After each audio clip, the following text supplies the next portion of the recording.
امریکی صدر Donald Trump نے وینزویلا کے صدر مادورو کو ظالم قرار دے دیا ہے۔ دوسری جنگ عظیم کے بعد سے دنیا نے ایسا حملہ نہیں دیکھا۔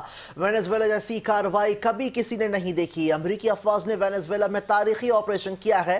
حملے کے لیے زمینی اور فضائی راستے استعمال کیے۔ اب وینزویلا کے معاملات ہم چلائیں گے۔ امریکہ نے وینزویلا کے صدر مادورو کے خلاف کرمنل چارجز کا اعلان کر دیا۔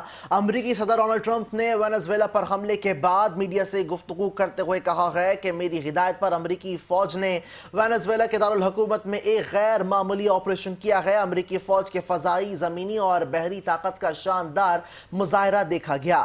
ٹرمپ نے کہا ہے کہ وینزویلا کے صدر نکولس مادورو کو قانون کے کٹہرے میں لایا گیا۔ یہ امریکی فوجی طاقت کا ایک غیر معمولی شاندار مظاہرہ تھا۔ مزید کہا کہ وینزویلا کو اقتدار کی منتقلی تک ہم چلائیں گے۔ ہماری تیل کی کمپنیاں وینزویلا جائیں گی۔ ڈونلڈ ٹرمپ کا کہنا ہے کہ وینزویلا کے صدر اور ان کی اہلیہ کو پکڑ کر ملک سے باہر منتقل کیا گیا۔